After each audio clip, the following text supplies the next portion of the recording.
Hi, everybody.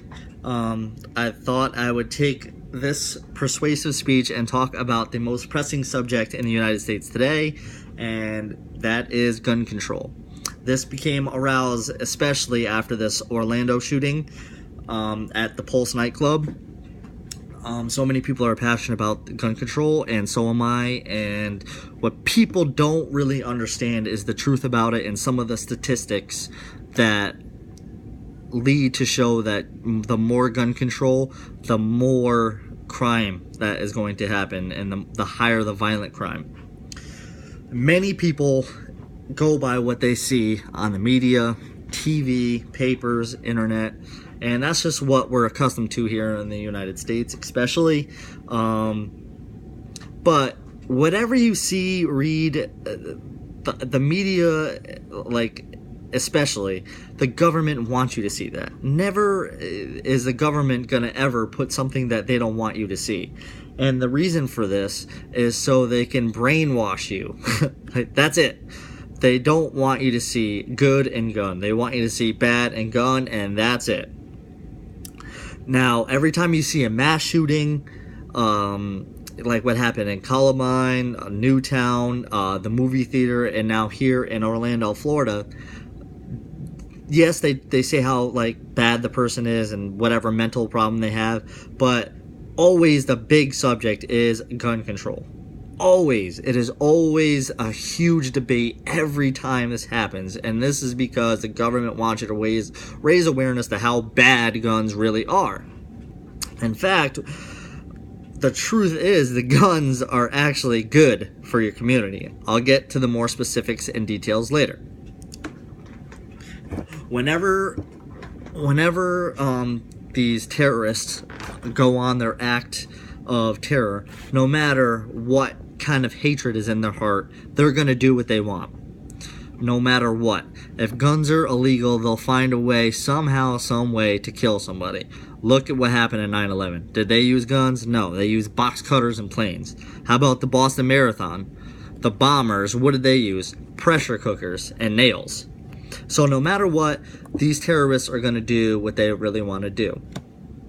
But when this happens with guns, it always ends up being a big gun debate. Never do you hear, oh, let's ban pressure cookers. No, that just never happens.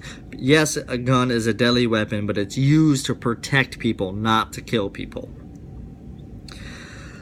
Another thing is, you never hear about the law-abiding citizen that saved the day, and the reason for this is because the media and the government you'll never hear that on TV, because the government doesn't want you to hear, yes, oh, a good guy saved the day with a gun. They don't want to ever have you use the word good and gun in the same sentence. It will never happen. But if you go on the internet, you will find thousands of these occasions where a good guy saved a murder, a robbery, something. He saved his family because of an intruder in the middle of the night. It'll always happen. But in the recent public speech announcement, Obama said a man can be on the no-fly list but can buy a gun because of the NRA. Now, this is two things here. He attacks the NRA and makes them look like a bad guy. And the reason for this is because he wants people to think the NRA is the bad guy. These non-intelligent, guys that go about their jobs every day, don't really care about guns, whatever. And the reason for this, one, is because he has a flawed system when it comes to buying guns, and two, he blames the NRA because he wants people to not like the NRA, because the NRA is the National Rifle Association, for those of you who don't know.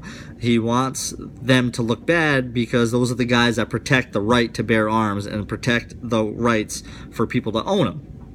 So obviously he doesn't want them to make them look bad, or obviously he wants them to for them to look bad, and he doesn't want to look bad himself and his flawed policies. Well, the reason why that guy got a gun in the first place, which he got legally, is because of the flawed system.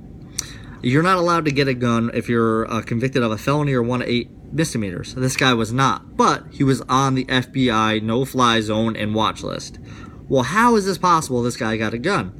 Well, these highly sensitive documents and highly sensitive information, you have to have government clearances to get a hold of. Gun stores don't have that. They can only look so far into your background to figure out if you're really a bad guy, crazed, animal trying to kill people. They only can look so far in your background, and they see that you have no felonies or misdemeanors. I think you're a good guy. So they can only look so far into your background. They need to come up with a system so there's a red flag or something that doesn't allow this guy to purchase a gun. I'm not saying that the NRA's got it completely right. I'm not saying that Obama's completely wrong, okay? There needs to be a middle ground where somebody has to put a red flag on their account, or there needs to be better background checks, but banning guns is not the answer.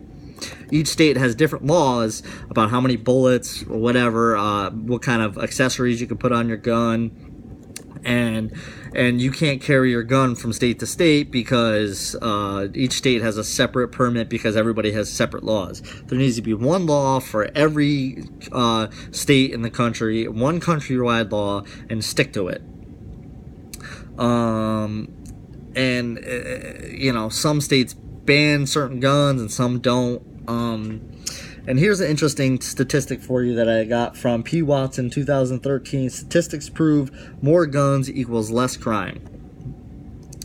And since the handgun ban took effect, the number of murders in Chicago committed in Chicago using handguns has been 40% higher than before the ban, and has spiked even higher in recent years, proving that gun ban actually served to cause an increase in violent crime. It's strange that when murderers try to come in and kill you, they're not scared anymore. They're not scared of getting shot or anything because, hey, you're a law-abiding citizen. Why would you have a gun? It would be illegal, right? So they're not scared anymore, so they're just going to walk right in and shoot you because they have no fear. The fear of the unknown is what stops robbers. When do you ever hear of somebody robbing a gun store? Never. Why would you rob a gun store? Because you're going to get shot if you go in there, right? Or, someone's going to defend themselves and can defend themselves. You ever hear the saying, you can't bring a knife to a gunfight? Well, that's exactly it. Here's another statistic for you from theguardian.com. 2011 gun crime statistics by the United States.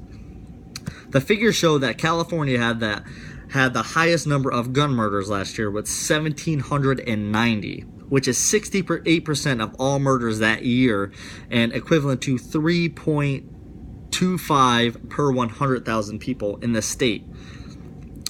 And this data is collected by the FBI. And the state, and guess what state has the strictest gun laws? Yeah, you got it, California. Banning guns does not take them off the street. Look what happens with drugs. You ban drugs, people still use them. People still die from them. They're there. They'll always be there. They'll always get away in the black market. Amongst the top 10 killers in the United States, homicide by firearms is at the bottom of the list. Yes, that's right. Behind tobacco, behind alcohol, behind medical errors. You don't see anybody slapping somebody on the wrist and banning nurses and doctors from performing whatever it is. Yes, like I said before, guns are a deadly weapon, but they're used for protection, not killing. Also, countries that have a high gun control have high homicide rates and violent crime. Russia, for example, enforces very strict gun control on its people, but its murder rate remains very high. In fact, the murder rate in Russia is 4 times higher than the gun-ridden United States. And that information is from B. McCain, 2013, the Harvard Gun Study. These facts are to prove that strict laws and bans of guns are not the answer. It simply doesn't work. The government would be The government would be taking the one thing that gives a citizen protection. One last statistic. The study revealed several European countries with significant gun ownership, like Norway, Finland, Germany, and France, have remarkably low murder rates. Contrast that with Luxembourg. where handguns are totally banned and ownership of any kind of gun is minimal, and its murder rate is 9 times higher than Germany in 2002. And that's also from B. McCain Harvard gun study in 2013. There are so many statistics like that to prove why gun control just doesn't work in the strictest of ways. Yes, the system is flawed, but the right to bear arms needs to stay. Gun control is really not the smartest thing to do, because you're taking the one thing away from people that can actually save their life in a crucial situation. With that being said, there are many times where law-abiding citizens that have a gun permit save a cop or help somebody in need. The fact is, cops don't get to where you need to be with an average of 10 minutes. And these situations like the nightclub and Newtown, seconds matter. So if you're there a minute later, 60 seconds has gone by where a shooter can shoot 60 rounds at least out of his gun. So you got to think of it that way. If a teacher had a gun there, they could have ended that situation a little after it started. So gun control needs to be changed in a certain way. Yes, it doesn't need to get stricter. The stricter the gun rates, the higher the violent crimes are going to be, because you're not putting the fear into these murderers' eyes. You're just not. They're not scared to walk in and kill anybody. So gun control is a serious issue that needs to get changed in the United States, and I hope you enjoyed listening, and I enjoy speaking about it. Thank you.